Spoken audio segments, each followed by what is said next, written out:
Good morning, everybody. I am Janet Germano with Realty Connect, Team Musso. I am here with my partner, Paul Musso. Today we have with us Mitch Crowley from LI Home Inspection Pro.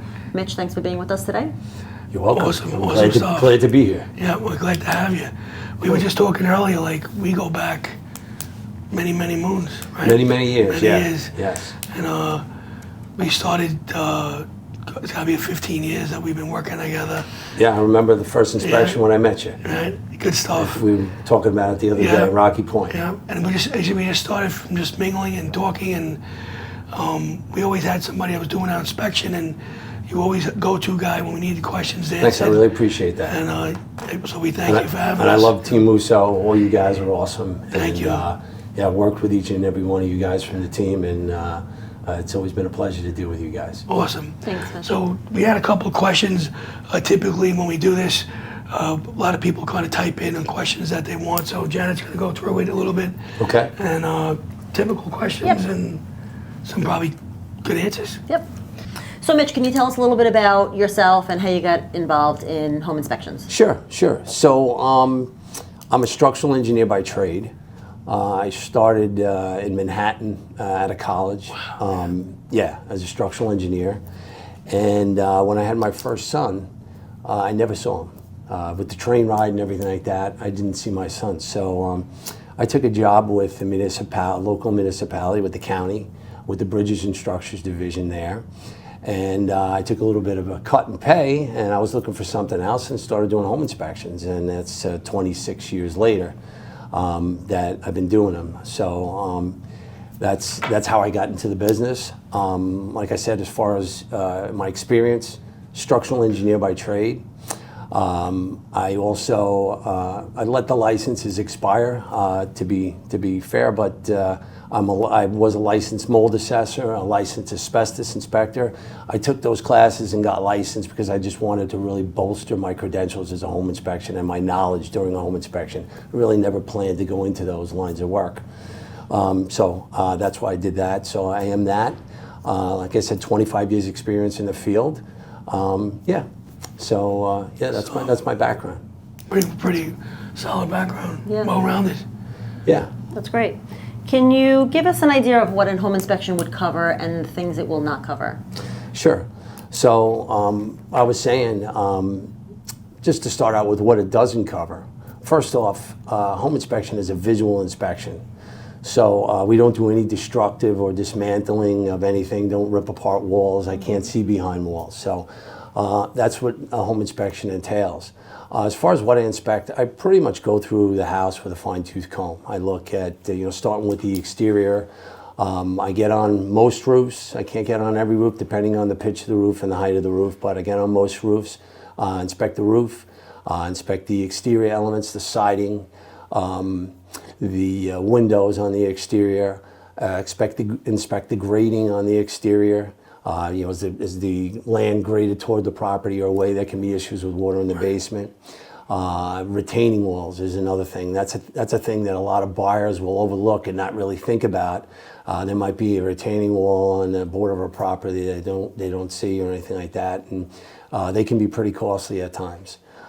So that's something that I'll look at. And as far as the inside, obviously all the systems I'll look at: electrical, plumbing, heating, cooling, and then obviously the structure, the foundation. Me having a structural engineer background, that's something that I'm very helpful Right. in that case. I'll look at the foundation, the structure, any framing I can see, that kind of stuff. And then some more elementary stuff, operating windows, flushing toilets, running sinks, checking outlets, stuff like that. Looking for different imperfections, settling cracks, different stuff like that. So so pretty extensive inspection. Okay, great. Does the buyer or seller typically attend the inspection? Yeah, I definitely encourage that. I think that's really important for the buyer. The sellers are there at times too. That's inconsequential for me. I really am there working for the buyer. So whatever the buyer wants me to do, sometimes actually the buyer will want the seller around or want me to explain things to the seller, and sometimes they don't want the seller to know anything. Right. So I'm working, my client is the buyer, so it's whatever they want. And I encourage the buyer to definitely be there. And that's one of the things I really love about the job. I love walking around with the buyer and explaining things to them. And I'll explain not only deficiencies, but I'll also talk about any update issues that might be needed, any good things, any updates that have been done, maintenance tips, stuff like that. So, I don't just report about deficiencies. I want to educate them I want to educate them about the home, and yeah. And especially first-time buyers too. I love working with first-time. Yeah. I love working with first-time buyers because I love explaining everything to them, and they're very eager to learn and You listen. see the nervous and excited side of them as well. Yeah. Sometimes I see their eyes starting to roll around their heads a little bit. So I got to calm them down and say, listen to it. And I'm telling you a lot of things here, but everything is in the report, and I'm sure you'll probably get to that as well. And also, just as a point, I also offer for my services, anytime when they go home, after they do read the report, they can call me anytime. And even years down the line, if there are any questions, they can always call me with any questions they might have, any improvements they might be doing. And I do get calls from buyers that, I inspected a house 3 years ago, they're doing this, and can I have their opinion on that? And so, yeah. That's great. Yeah. That's good. Can you tell us how long an inspection typically takes? Give or takes usually about 2 hours, depending on the house. But a standard, say 3-bedroom, 2-bath ranch with a basement is about 2 hours. Okay. Could be a little bit less or a little bit more. Okay. And how long after the inspection can the buyer, expect to receive the next report? Day, usually next day, unless there's extenuating circumstances. They'll get the full report, and it is an extensive report. So. Try and provide as much information as I can. Your report also includes a termite inspection as well. Includes termite, it includes pictures, and it includes, Summary. A summary. It includes the possible contractors that you might need, that I would recommend if there is a deficiency in order for repairs, stuff like that. Yeah. Okay. And your report has pictures and recommendations as well. Yeah, so like I was saying, if there's a deficiency, I'll report the deficiency, and I'll also report what contractor they would want to use to rectify that. Okay, great. That's great. What happens if there are any issues that are found? Do you offer further advice? Just as a point, though, I also like to include a lot of reminders for them. I always tell my buyer, once your homeowner is gone, you lose all that information. So I try to put reminders in the report to tell people to ask questions to the homeowner if they're not available or whatever about certain things. Like the cesspool is a limitation that I might have because it's underground, it's buried, I can't see it. So we can do some functionality of the plumbing system to see if that's working, but I'll put reminders in the report to ask them about the homeowners, if they've done any recent maintenance of the cesspool, if they've done any replacements, treatments, that kind of thing. So I always try to include that.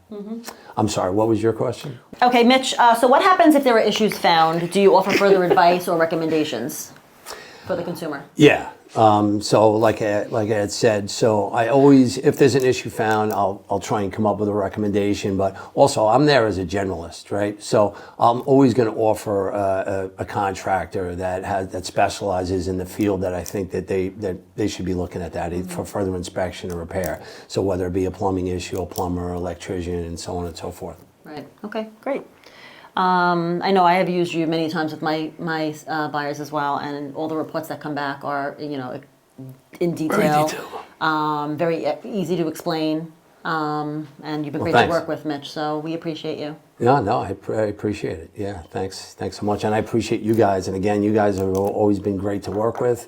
Always, with integrity, and your interest, your best interest is in the buyers, and.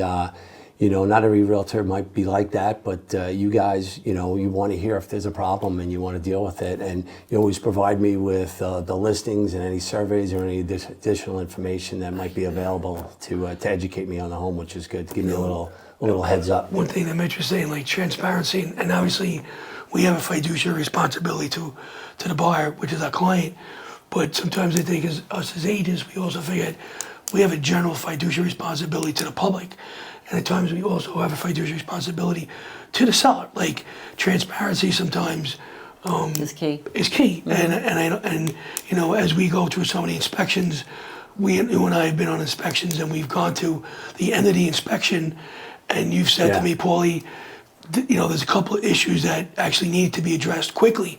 So, you know, you've seen holes in the vents of the burners where there was gas flowing into a basement. So, like, I remember doing a house. Those are things that, like, do I have the responsibility now to go tell the seller?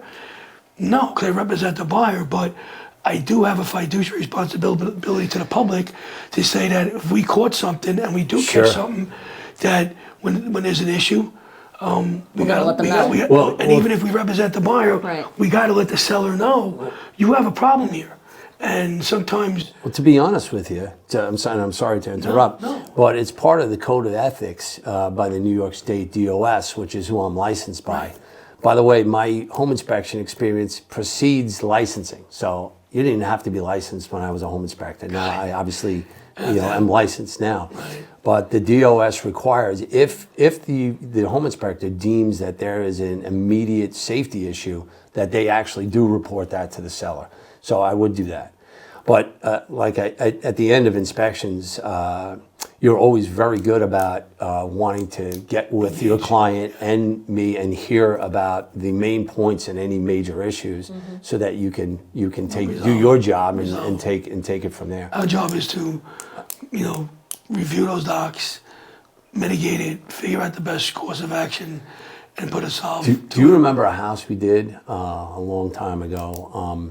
It was a crumbling foundation. It was a block foundation, and I was literally putting a screwdriver through the foundation, and it was crumbling. I actually have videos of that. Yeah, so that was a tough one. You're right. That crawl space was probably, I couldn't even fit in it. Yeah. We had a slide. Yeah. That was a tough one. That was a tough one. That was West Islip. Yeah. Yeah. Yep. That was That was my listing. That was a. That was a No. There's a property that me and him looked at. No, it was that one in West Islip had a concrete base. This one that him and I were in was complete dirt, and no joke, it had to be like. You could barely fit down there. No, this one was 1.5 foot probably wide. I also saw some platypus beetle in another house, which ravaged a crawl space and the structure. To where the whole structure was dropping probably a good 6-8 inches. So we've been through some doozies. We sure have. It's been a pleasure over the years, and time goes quick. But you know, we think about the time you spent in an attic. I can remember Mitch coming out of an attic completely just soaked, right? Yeah. But those are the things. Always save the best for last. Yeah. The attic. Well, the crawl spaces I do early, but those are not good either. But the attics. You got to do what you got to do, right? I'm sorry, again, you had a couple of them. Yep. We appreciate you coming out today, Mitch. Oh, okay. So, you know, you've always been great to work with, and we're happy to recommend you. Thanks so much. I really appreciate it. Thank you so much. Thanks for asking me to come down and do this. It was a pleasure, and like I said, always a pleasure working with you guys from Team Musso. Thanks so much. If you want to just pop a phone number out to the public for you. So, Mitch Crowley, LI Home Inspection Pro. Number is 631-942-8766. Remember, purchase your home with confidence. Use LI Home Inspection Pro for your home inspection. Thanks, everybody.